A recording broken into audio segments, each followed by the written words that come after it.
A Ciência de Ficar Rico, de Wallace D. Wattles. Capítulo 1. O direito de ser rico. O que quer que se diga em louvor da pobreza, o fato é que não é possível viver uma vida realmente próspera e de sucesso quando não se é rico. Ninguém consegue chegar ao mais alto patamar do talento ou do desenvolvimento espiritual sem ter dinheiro suficiente. Para despertar espiritualmente e desenvolver o talento, deve-se ter muitas coisas, e não se pode tê-las sem dinheiro para comprá-las.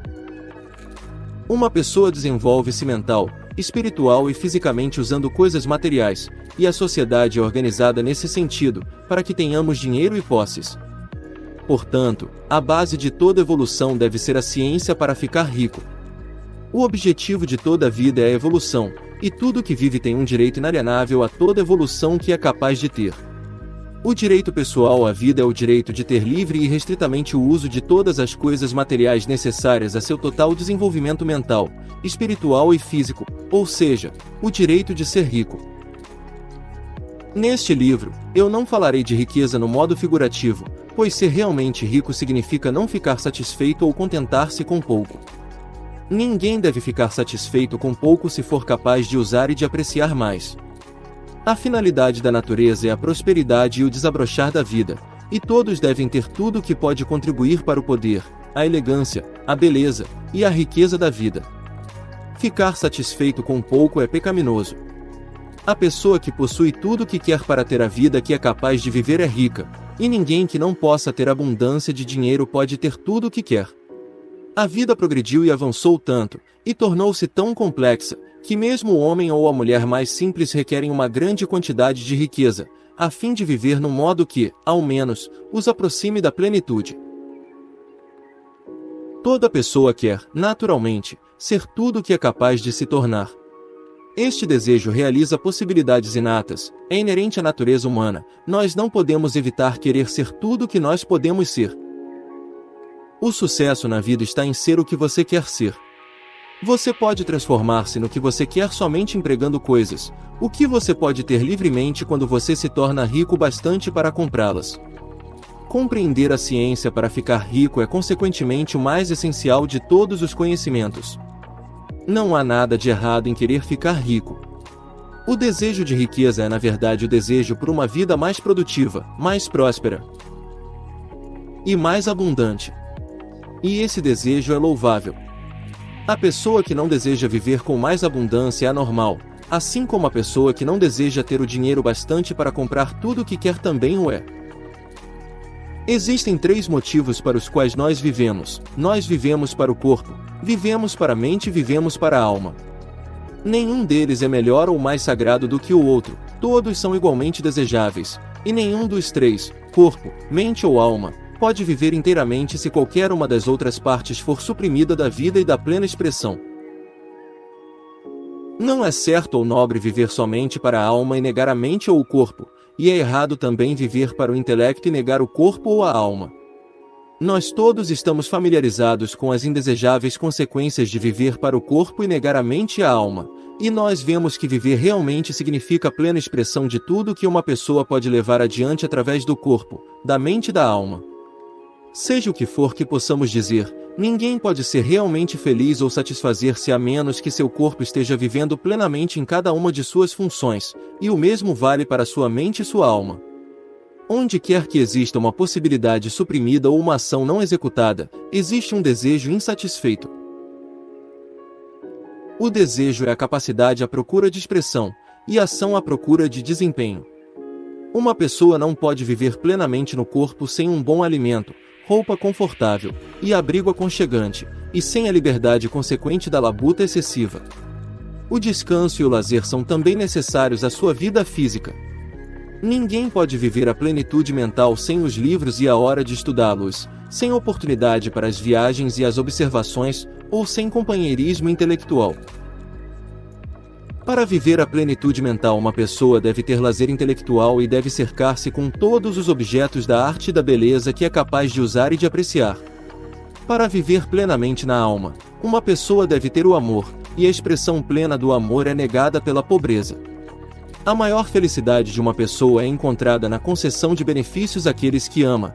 O amor encontra sua expressão mais natural e mais espontânea no gesto da doação. O indivíduo que não tem nada para doar não pode assumir seu lugar como um esposo, um pai, um cidadão ou como ser humano. É no uso das coisas materiais que uma pessoa encontra uma vida plena para seu corpo e desenvolvimento para sua mente e alma. É perfeitamente normal que você deseje ser rico, ter vida plena para seu corpo, desenvolver sua mente e sua alma. Consequentemente, é de importância suprema para um indivíduo ser rico. É perfeitamente certo que você deseje ser rico. Se você for um homem ou uma mulher normal, você não pode evitar. É perfeitamente certo que você queira dar a maior e melhor atenção à ciência para ficar rico, porque é o mais nobre e o mais necessário de todos os estudos. Se você negligenciar este estudo, você está negligenciando seu dever para consigo mesmo, Deus e a humanidade, porque você não pode legar à humanidade ou a Deus serviço maior do que dar tudo de si mesmo. Capítulo 2. Existe uma ciência para ficar rico. Existe uma ciência para ficar rico, e é uma ciência exata, como a álgebra ou a aritmética.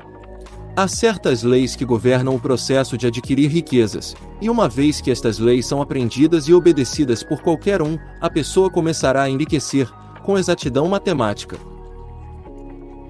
A posse do dinheiro e da propriedade vem em consequência de fazer coisas de certa maneira, e aqueles que fazem as coisas desta certa maneira, intencional ou acidentalmente, enriquecem, enquanto aqueles que não fazem as coisas desta certa maneira, não importa quão duramente trabalham ou o quanto são capazes, permanecem pobres.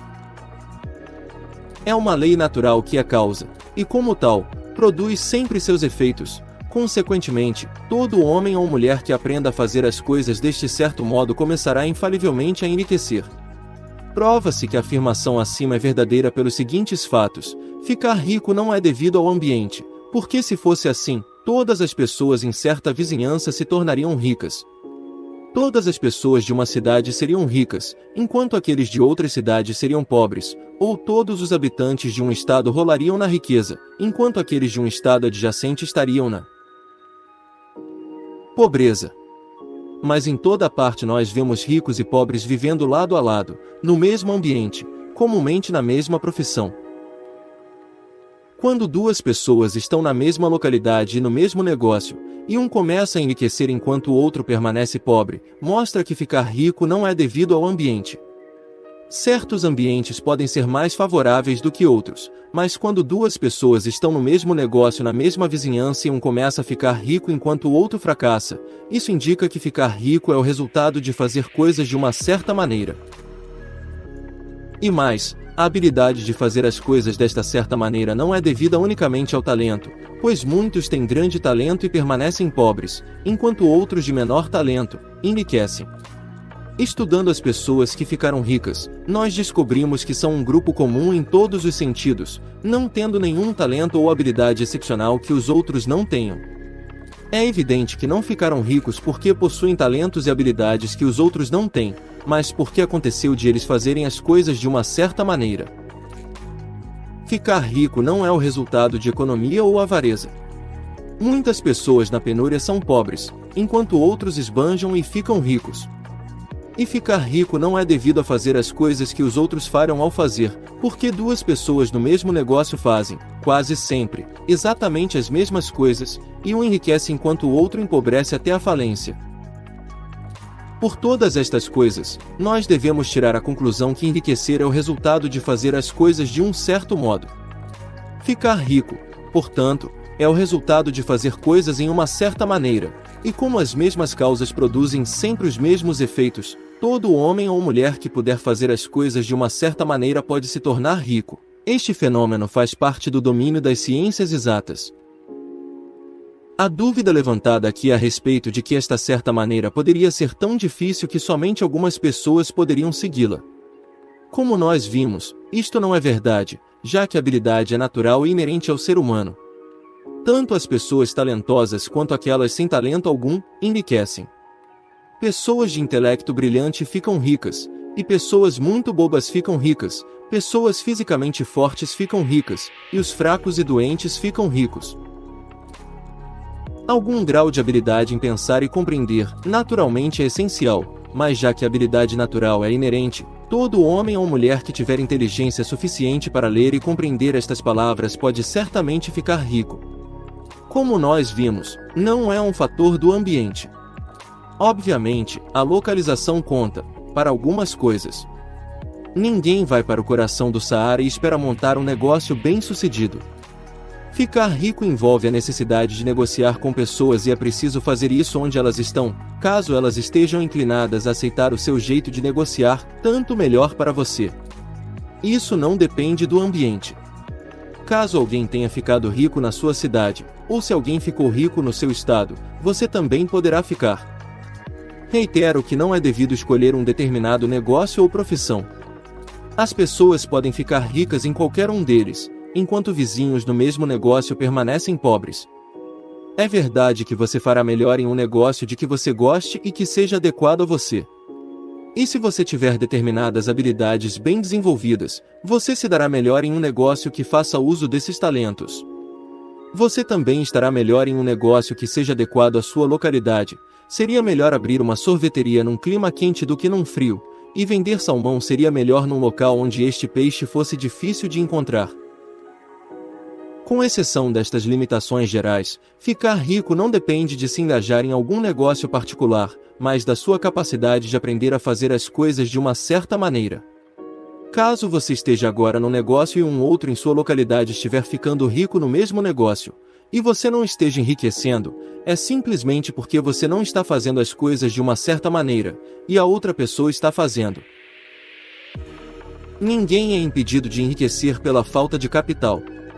É verdade que se você tem capital o crescimento torna-se mais fácil e rápido, mas quem já tem o capital já é rico e não necessita considerar este fato.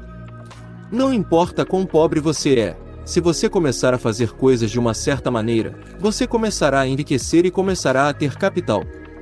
Ter capital é uma parte do processo de enriquecimento e é uma parte integrante do resultado que se segue ao fazer as coisas de uma certa maneira.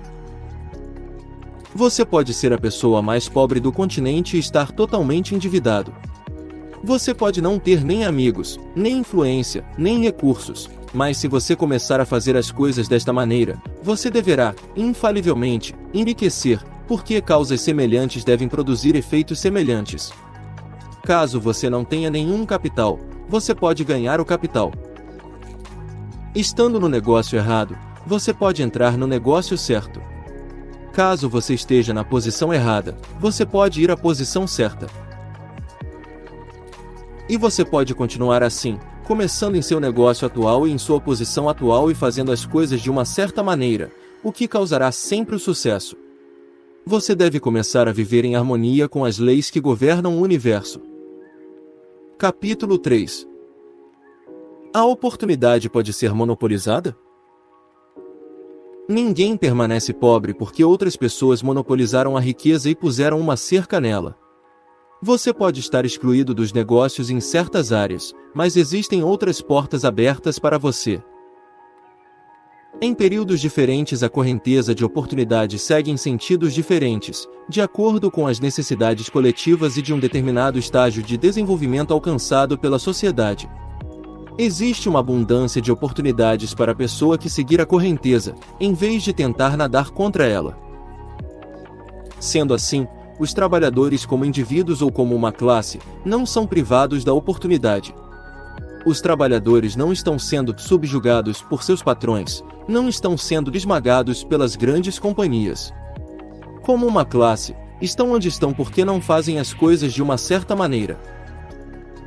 A classe trabalhadora pode transformar-se na classe empregadora assim que começar a fazer as coisas de uma certa maneira.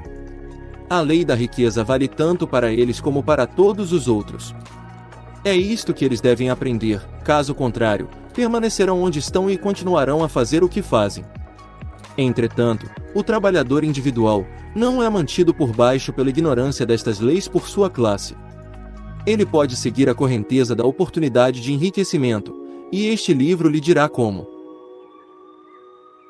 Ninguém permanece na pobreza por falta de fontes de riqueza, há mais do que o suficiente para todos. Um palácio tão grande quanto o Capitólio em Washington pode ser construído para cada família da Terra só com o material disponível nos Estados Unidos, e com a agricultura intensiva, este país produziria lãs, algodão, linho e seda bastante para vestir cada pessoa do mundo com roupas mais finas que as de Salomão em seus dias de glória, e o bastante para alimentá-los luxuosamente. A fonte visível é praticamente inexaurível, e a fonte invisível o é realmente. Tudo que você vê na Terra é feito de uma substância original, da qual todas as coisas procedem.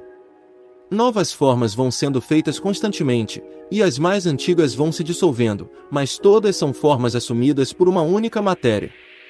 Ninguém é mantido na pobreza por uma limitação na fonte de riqueza, há mais do que o bastante para todos. Não há limite para a fonte de matéria amorfa, ou substância original. O universo foi feito dela, mas nem toda foi usada nisso.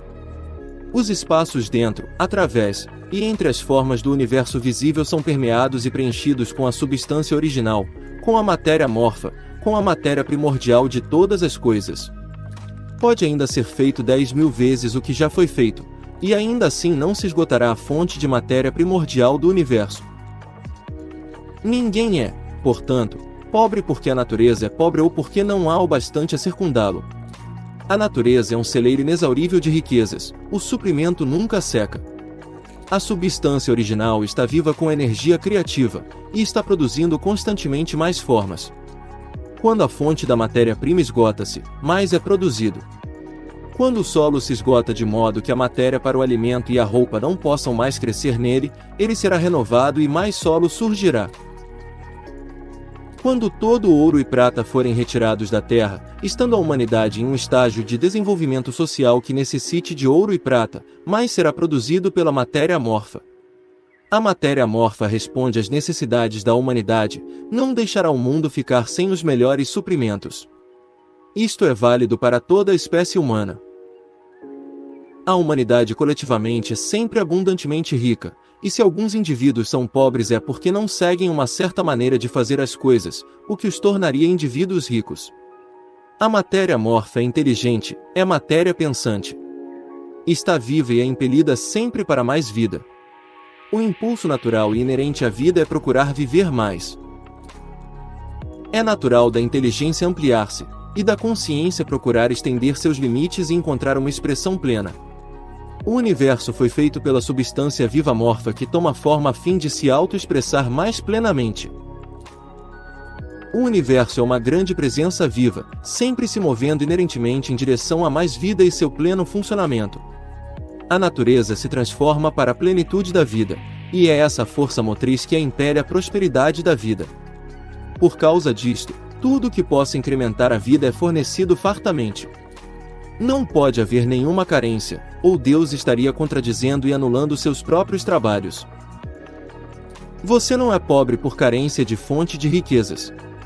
É um fato que eu mostrarei um pouco mais adiante, que os recursos da fonte amorfa estarão no comando do homem ou da mulher que agirem e pensarem de uma certa maneira. Capítulo 4. O primeiro princípio da ciência para ficar rico.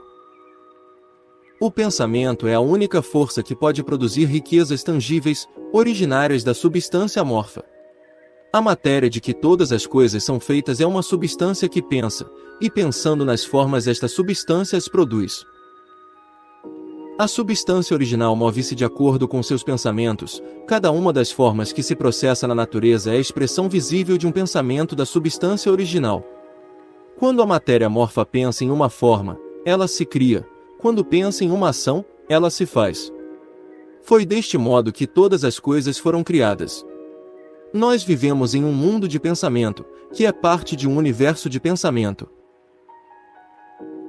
O pensamento de um universo mutante ampliado pela substância amorfa, a matéria pensante, que se move de acordo com esse pensamento, toma a forma de sistemas planetários, e mantém essas formas.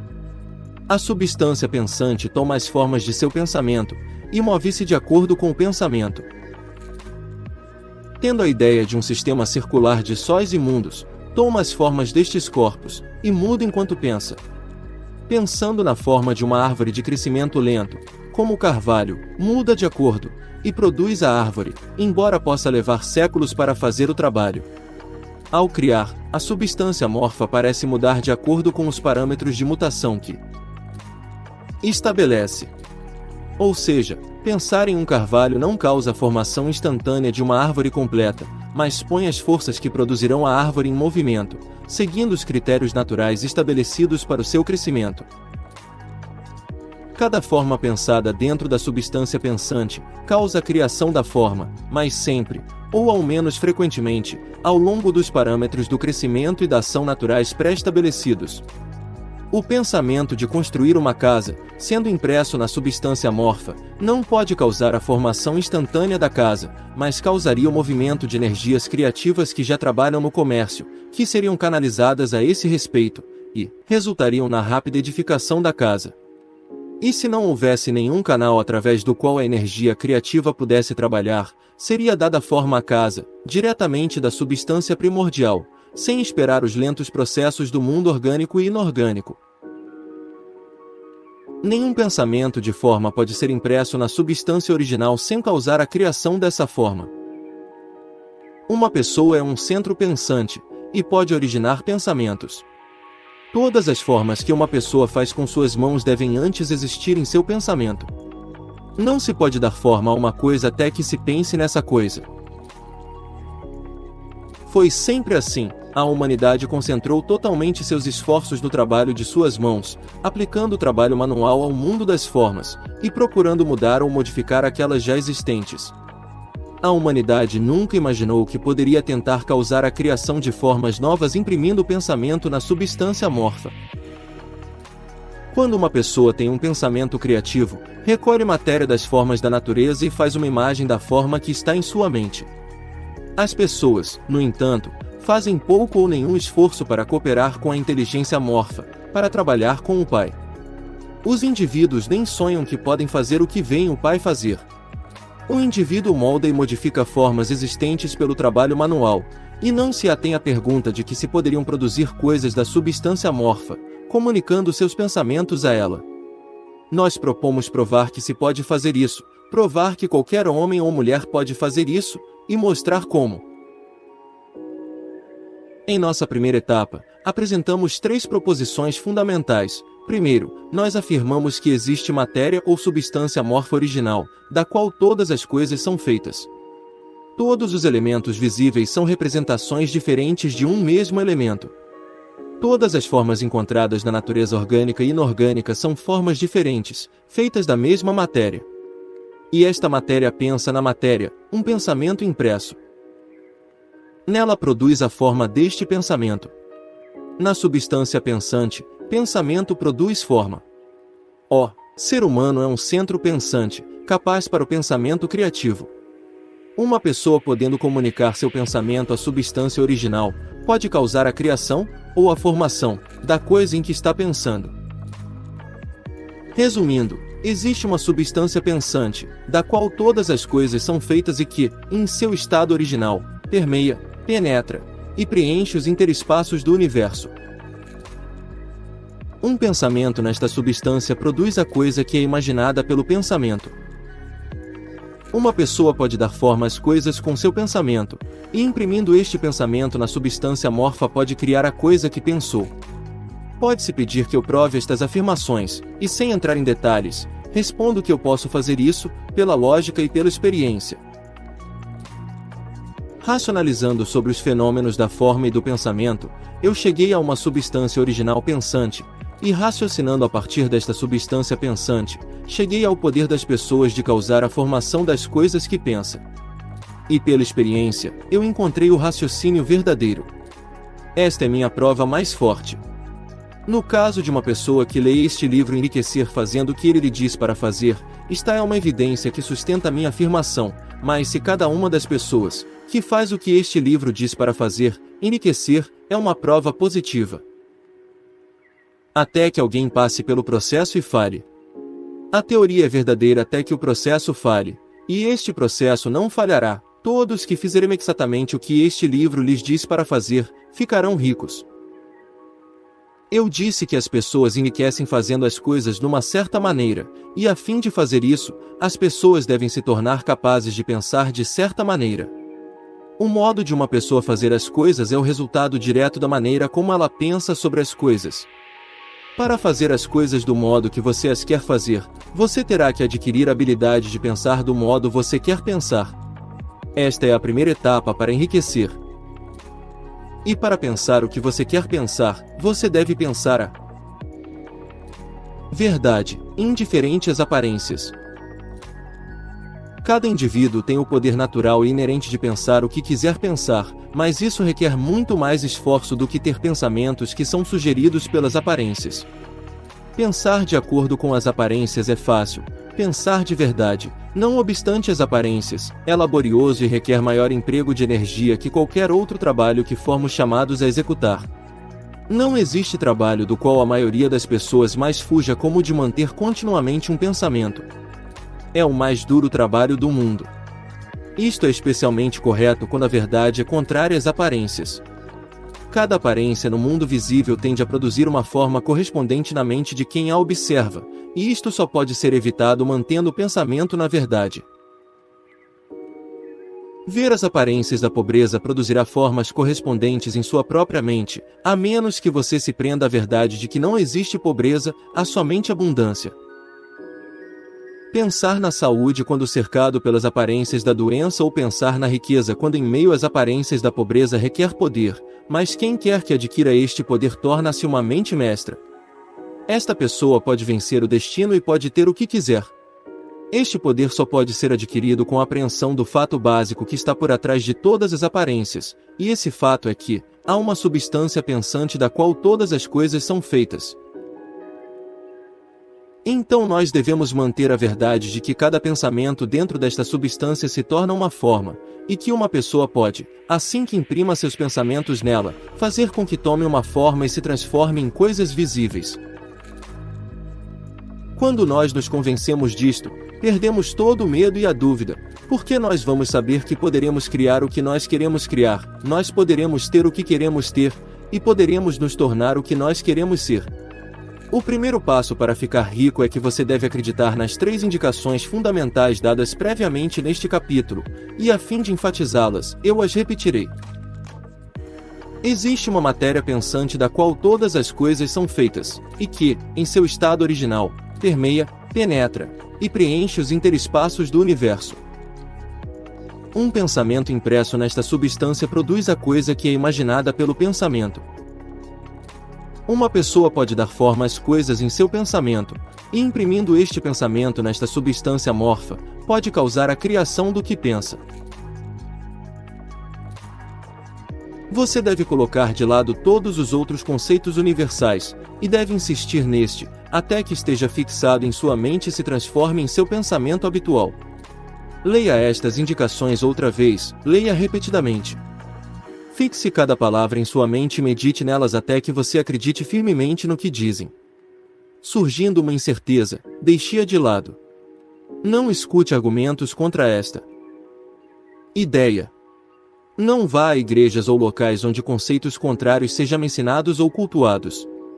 Não leia revistas ou livros que ensinam uma ideia diferente. Misturar suas ideias com crenças e fé fará com que todos os seus esforços sejam em vão. Não se pergunte por que estas coisas são verdadeiras nem especule como estas coisas podem ser verdadeiras.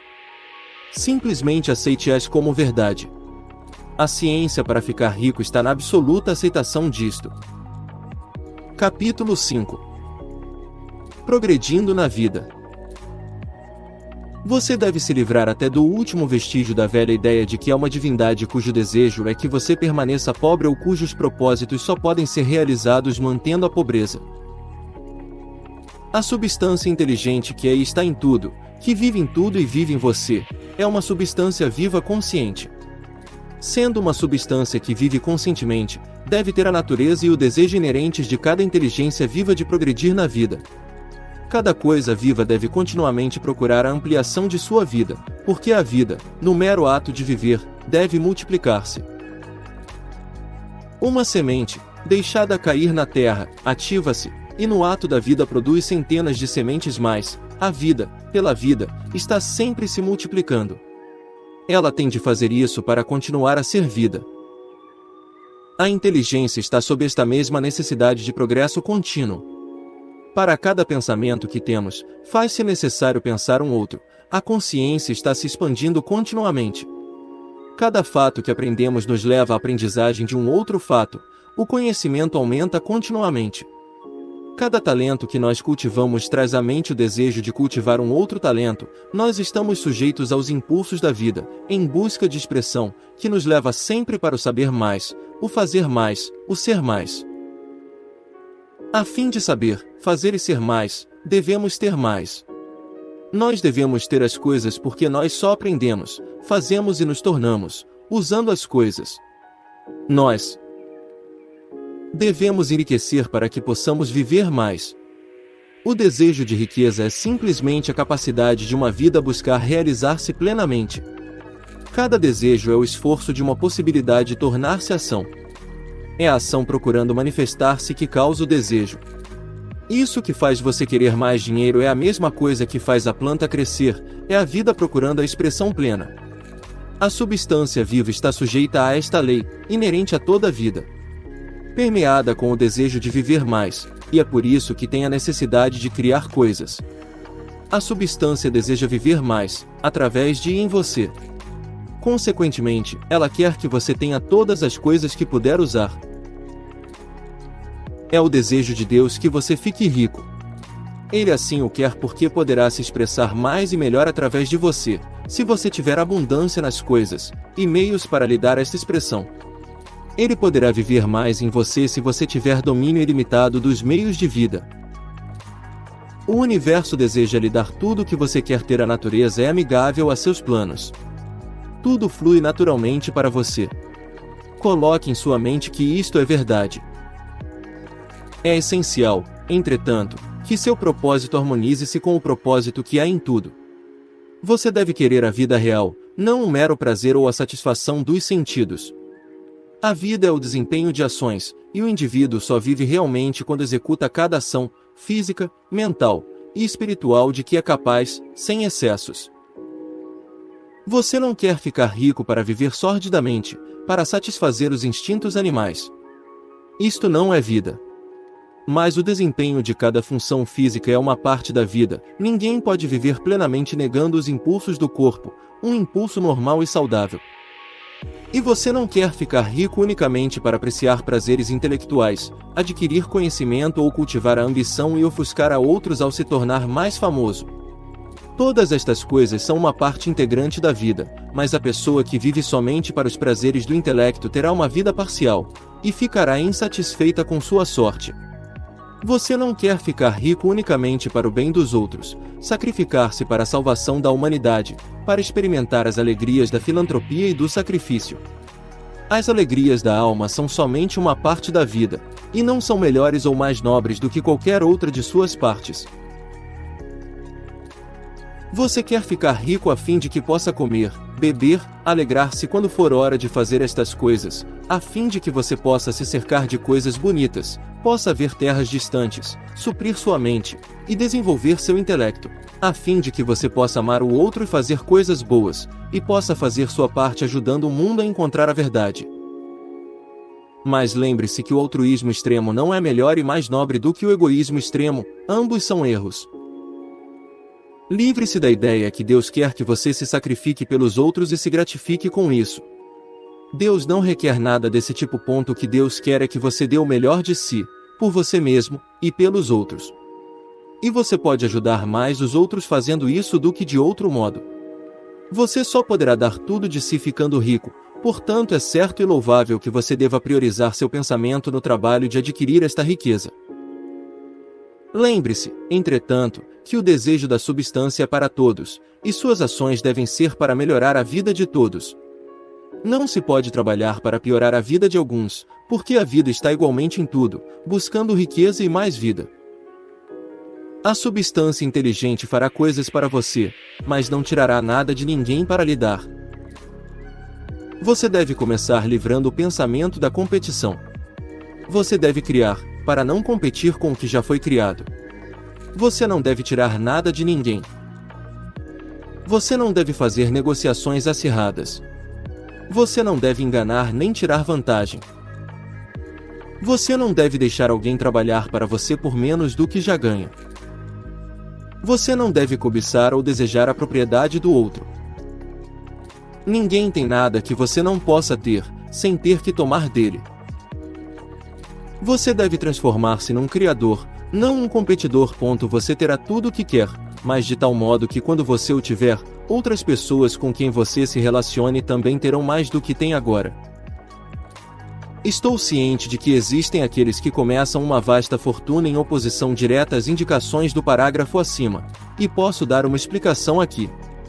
Os indivíduos desse tipo, que se tornam muito ricos, às vezes o fazem assim puramente por sua extraordinária habilidade em competir, e às vezes por eles relacionarem-se inconscientemente com a substância em seus grandes objetivos e ações para o desenvolvimento geral na evolução industrial. Rockefeller, Carnegie, Morgan, etc., foram os agentes inconscientes do Supremo no trabalho necessário de sistematização e de organização da indústria produtiva, e por fim, seu trabalho contribuiu imensamente para melhorar a vida de todos. Mas seus dias estavam contados. Organizaram a produção e foram logo sucedidos pelos agentes da multidão, que organizariam o maquinário da distribuição. Foram como os répteis monstruosos das eras pré-históricas. Fizeram sua parte, necessária no processo evolutivo, mas o mesmo poder que os produziu os liquidou. E deve-se bem dizer que eles nunca foram realmente ricos. Um registro das vidas privadas da maioria desta classe mostrou que foram realmente odiados e desprezados.